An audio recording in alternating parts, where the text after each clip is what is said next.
अल्हम्दुलिल्लाह अल्हम्दुलिल्लाहिल्लज़ी अब्दाल अफलाक वल अर्दीन वस्सलातु वस्सलामु अला मन क़ाल कुन्तु नबिय्यन व आदम बैनल माए वत्तीन। अम्मा बादु फ़अऊज़ु बिल्लाहि मिनश शैतानिर रजीम। बिस्मिल्लाहिर रहमानिर रहीम। वल्लज़ीना जाहदू फ़ीना लनहदियन्नहुम सुबुलना। सदक़ल्लाहु मौलाना अज़ीम। जलीलुल क़दर उलमाए कराम, मशाइख़े इज़ाम और हाज़रीन ज़ी एहतराम, सबसे पहले मैं दिल की अथाह गहराइयों से जामिउल माक़ूल वल मनक़ूल, खुशबुए रूमी, मेहरबानम हज़रत अल्लामा साहिबज़ादा सरदार अहमद आलम साहब, सजादा नशीन आस्ताना अलिया खरेपड़ शरीफ, जो हमारी हर खुशी और गमी के मौका पर बावजूद तवील सफ़र के और बावजूद अलालत के हमेशा हमारी हौसला अफजाई के लिए तशरीफ़ लाते हैं। मेरे पास वो अल्फाज नहीं कि मैं उनका शुक्रिया अदा कर सकूं। और ये भी हमारे अहबाब के ज़हनों में रहे कि वो हमारे दारुल के बहुत बड़े मुआमिन भी हैं, जो उनकी शफ़क़तें हैं। फिर मैं ये ज़रूरी समझता हूँ कि इमामुल मुदर्रिसीन, बक़ियतुस सल्फ़, उस्ताज़ुल असातिज़ा हज़रत अल्लामा मौलाना मुफ्ती फ़ज़ल सुभान साहब कादरी मदज़िल्लुल आली, उनका भी शुक्रिया अदा करता हूँ कि वो भी जनाजा में भी तशरीफ़ लाए हमारी हौसला अफजाई के लिए। और आज भी मर्दान, आप ख़ुद तसव्वुर करें कितना तवील सफ़र है, वहाँ से सफ़र फरमाकर हमारी सरपरस्ती और हौसला अफजाई के लिए तशरीफ़ लाए, मैं उनका भी शुक्रिया अदा करता हूँ। फिर उस्ताज़ुल उलमा फ़ख्रुल मुदर्रिसीन हज़रत अल्लामा मौलाना फ़ज़लुर रहमान साहब, उनका भी शुक्रिया अदा करता हूँ कि वो अपनी गूनागूं मसरूफ़ियात को छोड़ के यहाँ तशरीफ़ लाए। किसी शायर ने क्या खूब कहा था कि नहीं है पीर मैं खाना मगर फैज़ान बाकी है, नहीं है पीर मैं खाना मगर फैज़ान बाकी है, अभी तक मैं कदा से बुए इरफानी नहीं जाती। मेरे वालिद ज़ी वक़ार ताजुल फ़क़हा, उस्ताज़ुल उलमा, गवासे बैर मारफत को बड़े करीब से और तवील अरसा उनकी सोहबत में गुजारने का शर्फ हासिल हुआ। जो सबसे अहम बात मैंने उनकी सीरत में देखी कि छोटे से लेकर बड़े तक सबके साथ उनकी शफ़क़तें बराबर थी।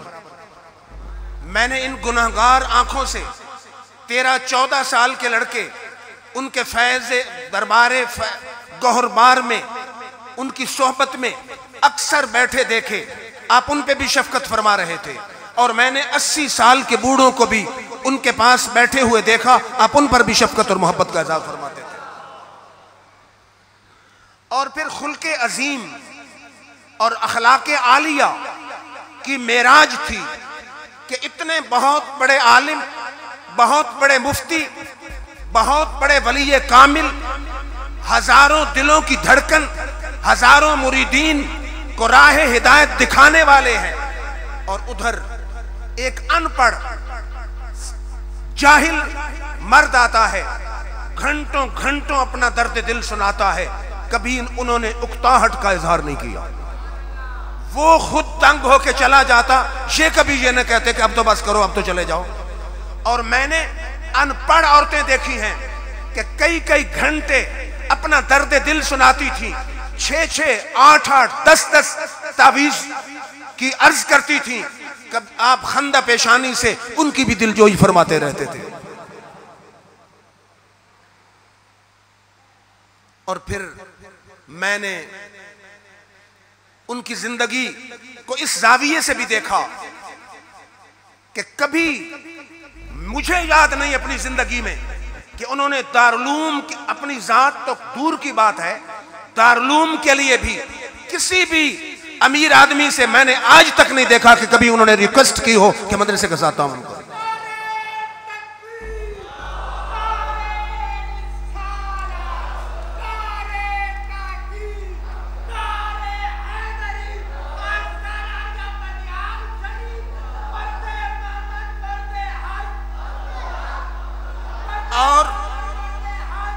मुझे वो लम्हे याद हैं, हमारे बंदियाल में हमारे मलिक साहबान के दो ग्रुप में नाराजगी हुई, गड़बड़ हुई, बात गर्मी तक, लड़ाई तक पहुंची। मेरे वालिद साहब ने दोनों को ठंडा किया कि ठहरे, मैं तुम्हारा फैसला करूं।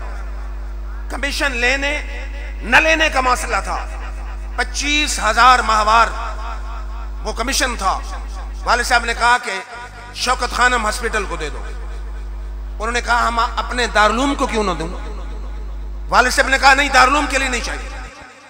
उन्होंने कहा जी को नाराजगी है। फरमाया तुम्हारी 3 नस्लों की मेरे वालिद साहब और मैंने खिदमत की है।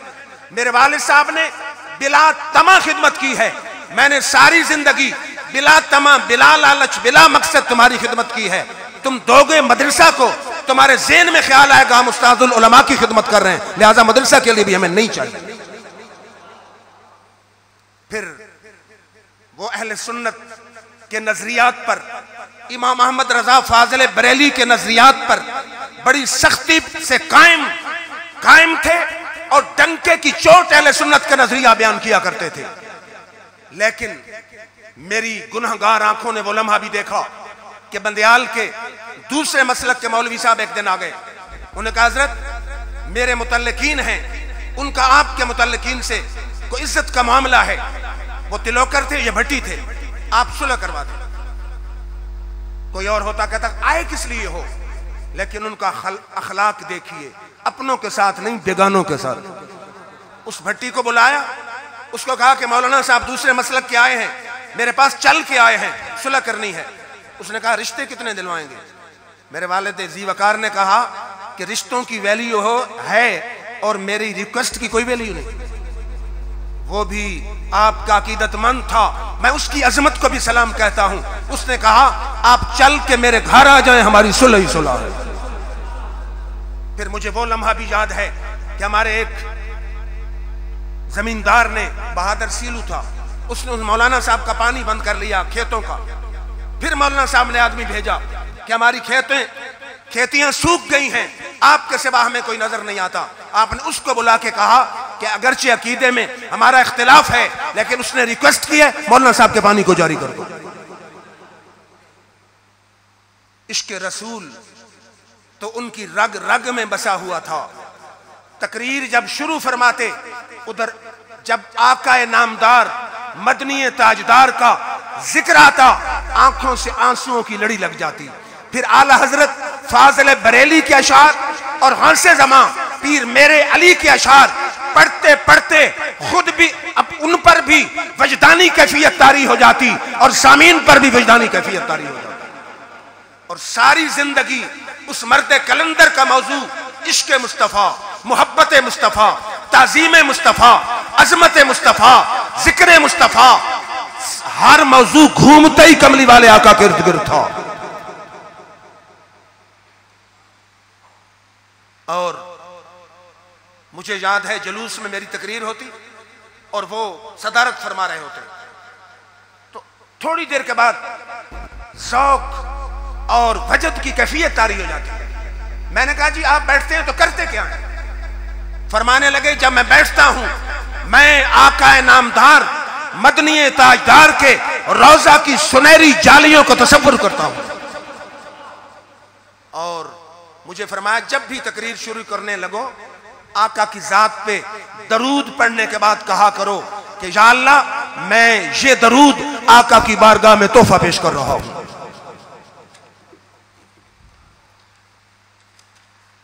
पीर खाना से तल्लुक कितना अजीम था।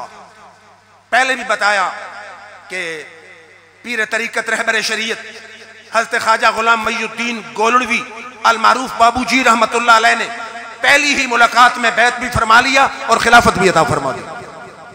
और ये आपको एजाज हासिल था। इकट्ठे हज पे गए, हजरत किबला बाबूजी ने फरमाया कि मेरी पसंद ये है आप इमामत फरमाएं और मैं आपकी इक्तदा में नमाज पढ़ूंगा। कितनी नमाजें पीर कामिल ने अपने मुरीद सादिक की इक्तदा में मदीना में पढ़ी हैं और मक्का शरीफ में पढ़ी हैं। एक दफा आपने हज का मौका था, बंदियाल के और दोस्त और वाले साहब दरखास्त देते थे। उस दौर में कुरानदाजी होती थी, किसी एक को ग्रुप लीडर बना के दरखास्त दी जाती थी पहले दूसरे दोस्तों ने अपने किसी को ग्रुप लीडर बनाया, कभी किसी को बनाया।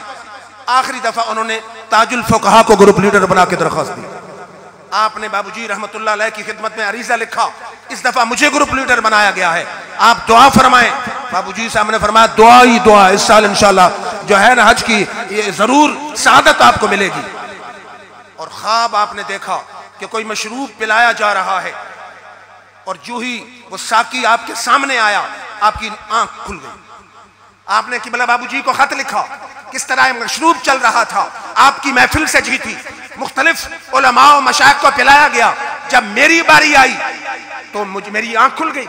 आपने फरमाया इसमें घबराने की कौन सी बात है, न पिलाने वाले ने इनकार किया है न पीने वाले ने इनकार किया है, इसमें खराबी कौन सी है। और जब आपको पता है शरी मसले के हवाले से हिजरत करके बाला शरीफ गए, वापस आए, मुझे खुद याद है, मैं कसम उठा सकता हूं मेंबर रसूल पर, फरमाया ख्वाब में पीर मेरे अली आ गए।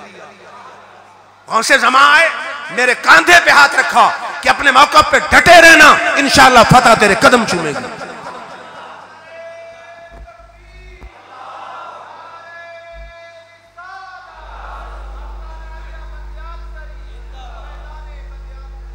कि तुम हक पर हो, अपने मौके पे डटे रहना, फतह तुम्हारी होगी। कितनी बड़ी बात है कि गौसे ज़मा पीर मेरे अली खाम में आके खुशखबरी सुना रहे।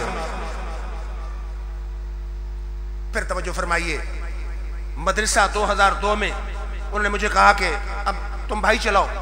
मुझे कहा मेरी नसीहत सुन लो, मैंने जिंदगी भर मदरसे का नमक भी इस्तेमाल नहीं किया। ये सदका वाजिब अक्सर होता है, तुम पे तुम्हारे लिए हराम है, जैसे मैंने मदरसा का नमक भी इस्तेमाल नहीं किया, तुमने भी नहीं करना। दूसरी बात यह है, तकल्लुफ, बनावट, शो, अपनी जात के शो के लिए काम नहीं करना, माज रज़ाए इलाही के लिए मदरसा चलाना। और तीसरी बात जो हैरान कुन बात है, आपने फरमाया मकामी उमरा से कभी चंदे की अपील नहीं करनी। आप समझ चुके होंगे, आज हमें महसूस होता है कि उनकी इस नसीहत में कितनी बेशुमार हिकमतें मौजूद थी। फिर जहां तक शहर में अमन व अमान का ताल्लुक है, वो सफीर अमन भी थे बंदियाल में। हमारी शायद पैदाइश से भी पहले की बात है कि मकामी उलमा ने, जैसे उनका नजरिया है मज़ारात के हवाले से, सैयद मासूम शाह साहब रहमतुल्लाह अलैह की मज़ार पर उन्होंने ईंटें फेंकी, बेहुरमती हुई, कब्र मुबारक धंस गई। वो बंदियाल के एक आदमी को अल्लाह का वो वली ख्वाब में मिला कि आप पीर तरीकत रहबर शरीयत हज़रत सबजादा मौलाना अब्दुल हक साहब को मिलें और बताएं कि मेरी हुर्मती हो रही है, आप खामोशी से बैठे। उसने आके सारा ख्वाब सुनाया।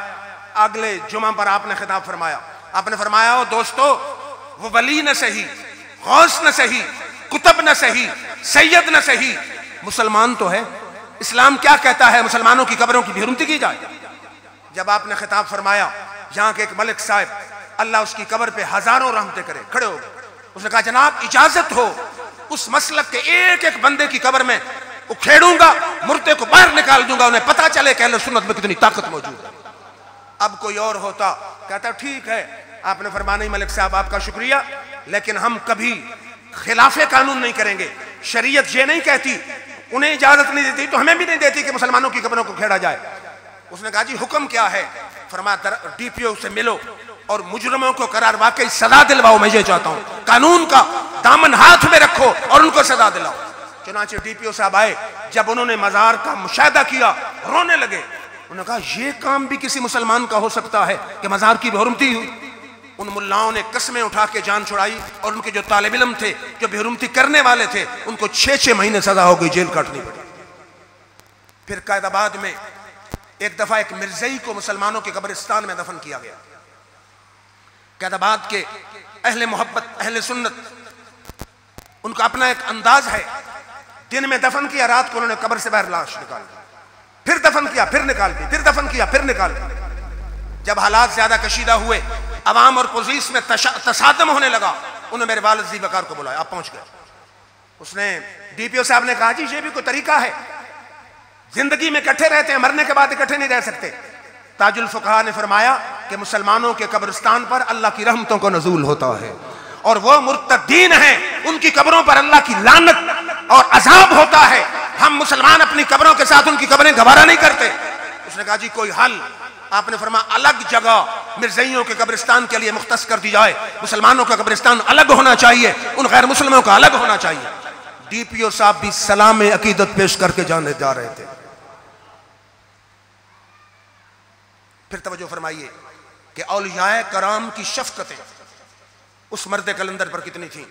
एक दिन पता नहीं किस अंदाज में बैठे थे, मुझे कहने लगे कि शेखुल इस्लाम वल मुस्लिमीन ख्वाजा कमरुद्दीन सियालवी की बहुत ज्यादा मुझ पर शफकतें थी। एक दफा उस्ताजुल अरब वल अजम हजरत अल्लामा अता मोहम्मद बंदियालवी यहाँ थे, पढ़ा रहे थे। शेखुल इस्लाम वल मुस्लिमीन ख्वाजा कमरुद्दीन सियालवी आ गए। उन्होंने मेरे वालिद जी वकार से कहा कि आप उस्ताद हमें दे दें, मैं उस मलकुल मुदर्रिसीन इमामुल मनातका उस्ताजुल उलमा हजरत अल्लामा अता मोहम्मद चिश्ती गोलवी बंदियालवी को सलाम अकीदत पेश करता हूं। इधर पीर सियाल थे, इधर ताजुल फुकहा थे। आपने फरमाया अगर आप इनकार कर दें मैं कभी हजरत साहब के साथ जाने के लिए तैयार हूं। लेकिन ताजुल फुकहा का औलिया का एहतराम मुलाजा फरमाए। आपने फरमाया शेखुल इस्लाम चल के आ गए हैं, अब मेरी तबीयत से गवारा नहीं करती उनको इनकार कर दिया जाए, आप वहां चले जाएं, मैं भी आपके साथ वहीं आ जाता हूं। फिर उनकी एक दिन फरमान लगे शफकत इतनी थी कि अगर मैं अर्ज करता तो बैत भी फरमाते और खिलाफत फौरन अता फरमा देते, लेकिन मुझे पसंद बाबूजी रहमतुल्लाह अलैह थे। और फिर ख्वाजा पीर तरीकत रहबर शरीयत गवा से बैर मार्फत हज़रत ख्वाजा खान मोहम्मद तौसवी रहमतुल्लाह अलैह जब यहाँ हमारे बंदे ख्यालों के घर आते थे, जुमा यहाँ मस्जिद में पढ़ते थे, बेशुमार दफा आए, वो भी इंतहाई शफकत फरमाते थे। एक दिन फरमाने लगे कि उनकी शफकतें इतनी थी अगर उनको मैं अर्ज करता बैत के लिए तो वो मुझे बैत भी फरमाते और खिलाफत भी अता फरमाते, लेकिन मेरे दिल में अगर कोई बसा हुआ था तो गुलाम मुईनुद्दीन गोलवी बसे हुए थे।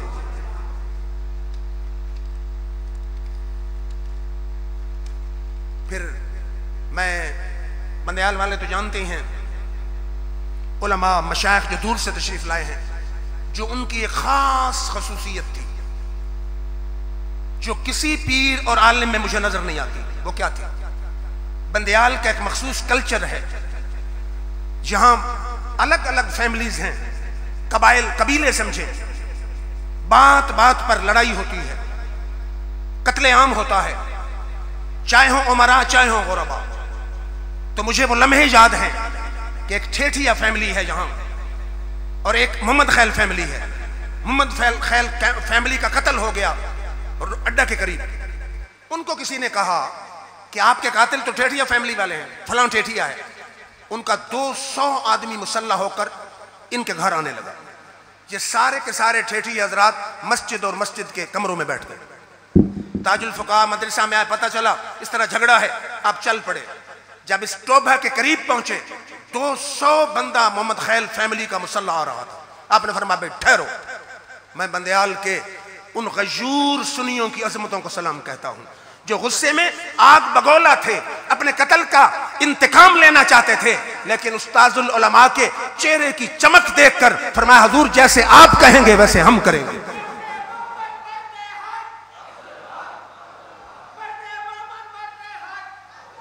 आप उनको लेकर चले, जहां वो मकतूल पड़ा हुआ था वहां पहुंचे। फरमाया उस मकतूल को मुखातब हो करके कि तेरे कातिल अन करीब अल्लाह उन्हें बेनकाब करेगा। फिर बंदयाल वाले जानते हैं चंद महीनों में उसका कातिल बेनकाब हो गया कि कातिल तो फलां है। इसी तरह हमारे बंदयाल फैमिली, एक आलमशेर खैल पार्टी है, एक है सुल्तान खैल पार्टी। तो मुसल्ली उनका भी एक नौकर था, उनका भी एक नौकर था। उनका आपस में एक कमरे पर झगड़ा था। दोनों मलक साहबान ने चैलेंज दिया कि हम कब्जा लेंगे, उसने कहा हम कब्जा लेंगे। तो सुल्तान खैल पार्टी यहां बैठ गई मोर्चे बना के। उधर से आलमशेर खैल पार्टी में हाजी आलमशेर बंदयाल मरहूम मगफूर, हाजी मोहम्मद शेर बंदयाल मरहूम मगफूर, मलक फतेह शेर से बंदयाल मरहूम मगफूर, वो आ गए। बंदूकें लोड, वो इधर तैयार वो उधर तैयार। पता चला ताजुल फुक़हा को ये नहीं है कि मदरसा में बैठ के सबक पढ़ाते रहें या तस्बीह चलाते रहें, अवाम की खैरखाई का जज्बा कितना था। असबाक छोड़े, तस्बीह छोड़ी, विरद छोड़ा, चल पड़े। वहां सामने जब पहुंचे आगे से मलक साहबान आ गए। आपने फरमाया बस भाई ठहरो। हाजी आलमशेर साहब ने कहा भाई अब उस्ताद आ गए हैं, जैसे वो कहते हैं ऐसे करना। रुके, अब उन मलक साहबान में एक मलक साहब थे, उन्होंने कहा कि अगर ऐसे ही करना था तो आया क्यों था। तो मलक फतेह शेर साहब बंदयाल मरहूम मगफूर, अकीदत इंतहा दर्जे की थी। आपने फरमाया मुझ पर 3 तलाक हैं अगर मैं कोठी की चाबी न लूं। अब पता नहीं आप मेरी बात समझ रहे हैं या नहीं। यहां इल्म की जरूरत है। अगर कोई जाहिल पीर होता, सिर्फ चौधरी होता, तो कहता अब तलाकें आ गई, अब क्या होगा। आपने फरमाया तलाक का हल भी मुझे आ गया, सुलह का अपना फैसला भी मुझे आ गया, चलें आप घर। सबको लेकर उनको घर पहुंचाया। पहुंचाने के बाद फिर सुल्तान खैल पार्टी को जाके उनके घर पहुंचाया। और फिर मलिक इलाज बख्श साहब बंदयाल मरहूम व मगफूर वालिद साहब के अकीदतमंद थे और हदीस शरीफ भी यहाँ आके सुनते थे। आपने कहा कोठी की चाबी मुझे दे दे। अब बड़ा मुश्किल मसला था, लड़ाई थी उसी कोठी पर, चाबी लेनी थी। उन्होंने खामोशी से चाबी दे दी। आपने जाके मलिक फतेह शेर से बंदयाल को चाबी दी कि ये लें चाबी। चाबी जब उन्होंने ली, फरमाया आपकी तलाक खत्म, तलाक खत्म, मसला हल। अब कोठी ना आपके दोस्तों को दी जाएगी ना उनके दोस्तों को दी जाएगी, तीसरे गरीब मिस्कीन को कोठी दे दी जाएगी। ये तो 2 मिसालें पेश की हैं। सारी जिंदगी एक मौका नहीं, 2 मौके नहीं, 3 मौके नहीं, 4 मौके नहीं, सैकड़ों मौके थे जब आम कबाइल और बंदयाल फैमिली के झगड़ों में उस मर्द कलंदर ने अपने टाइम की परवाह न की, जान की परवाह न की। सिर्फ एक ख्वाहिश थी कि मुसलमानों में लड़ाई न हो, कत्लेआम न हो। और कुरान कहता है जो एक जान बचाए वो यूं समझे मैंने सारी इंसानियत को बचा लिया है। फिर तवज्जो फरमाइए, उलमा चुके बैठे हैं, तदरीस का अंदाज, उनसे पढ़ने वाले तो करीमा नाम हक पढ़ने वाले नहीं थे, मस्जिद के मुअज्जिन और मस्जिद के खादिम नहीं थे। उनसे पढ़ने वाले शेखुल हदीस व तफसीर हजरत अल्लामा याकूब हजारवी शेखुल हदीस जामिया ज़ियाउल उलूम थे। उनसे पढ़ने वाले शेखुल हदीस व तफसीर मौलाना अब्दुल रशीद साहब शेखुल हदीस जामिया ज़ियाउल उलूम रावलपिंडी थे। उनसे पढ़ने वाले मौलाना अब्दुल रशीद साहब नक्शबंदी मुदर्रिस और शेखुल हदीस जामिया निज़ामिया लाहौर थे, जो अमीरुल मुजाहिदीन के उस्ताद भी थे। और उनसे पढ़ने वाले अभी खिताब फरमा चुके हैं मुबल्लिग यूरोप मौलाना महमूद हुसैन शेख थे। उनसे पढ़ने वाले साहबजादा इस्माइल अल हसनी, साहबजादा अब्दुर्रहमान अल हसनी थे। और एक तवील फरिस्त है, उनसे पढ़ने वाले हजरत अल्लामा मौलाना अब्दुल इब्राहिम कादरी, मेंबर इस्लामी नजरियाती काउंसिल। मैं किस किस का नाम लूं, सैकड़ों उलमा थे। और आप एक दिन फरमाने लगे कि बुल्ला हसन और मैबजी मौलाना अब्दुल रशीद साहब ने मुझसे शुरू की। किसी ने कहा कि उस्ताजुल उलमा से अगले साल हजरत अल्लामा अता मोहम्मद साहब से पढ़ते, वो थोड़े से परेशान हुए। आप फरमाने लगे कि मैंने उन्हें कहा कि मुझसे पढ़ लें, अगले साल उस्ताद साहब से सुन लें, अगर कोई कमी महसूस हो तो मैं जुर्माना अदा करूंगा। फरमाते उन्होंने पढ़ी, दूसरे साल उस्ताजुल उलमा, चूंकि वो भी आपके उस्ताद थे, जो वो पढ़ाते थे वो यही पढ़ाते थे। जब उनसे सुनी तो अब्दुल रशीद साहब फरमाने लगे कि आपका बहुत शुक्रिया, आपने मेरा पूरा 1 साल बचा लिया। और फिर ये कोई मामूली बात नहीं है कि एक जानिब मलकुल मुदर्रिसीन, इमामुल मनात का और फखरुल मुदर्रिसीन और उस्ताजुल असातिज़ा अल्लामा अता मोहम्मद बंदयालवी पढ़ा रहे हो और उनके साथ बैठकर आप पढ़ा रहे हो। हर आदमी न पढ़ा सकता है और न हर एक उनसे पढ़ सकता है। ये उनकी तदरीस में महारत थी तो उस्ताद साहब के साथ बैठकर वो खुद पढ़ा रहे थे। अब यह है कि ताजुल फुक़हा बैसियत मुनाज़िर। एक दफा मलिक खुदाबख्श साहब बंदयाल, ये मलिक इलाज बख्श साहब बंदयाल के भाई थे, उनकी बीवी की फातह खानी थी। वहां फैता के लिए गए। वहां 3 दूसरे मसलक के उलमा आ गए। एक उनमें थे फाजिल देवबंदी। तो वहां बात चली कि मरने के बाद हयात बादल ममात क्या है। तो उस्ताजुल उलमा ने फरमाया, ताजुल फुक़हा ने, कि मरने के बाद मैयत को इदराको शऊर होता है, उसको अजाब व सवाब होता है। हयात मैयत और अजाब कब्र के मुनकरीन को मुतज़िला कहते हैं, जो खारिज अल इस्लाम है। वो फाजिल देवबंद सुनते रहे। उन्होंने कहा हाँ मैं समझाता हूँ, हयात बादल ममात का मतलब क्या है।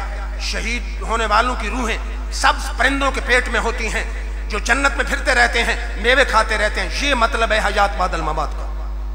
ताजुल फुक़हा ने कहा, मौलाना साहब बताएं ये कि मरने के बाद जिस रूह का जिस्म के साथ तल्लुक है या नहीं। मौलाना साहब ने कहा कोई तल्लुक नहीं। आपने फरमाया कोई दलील दे।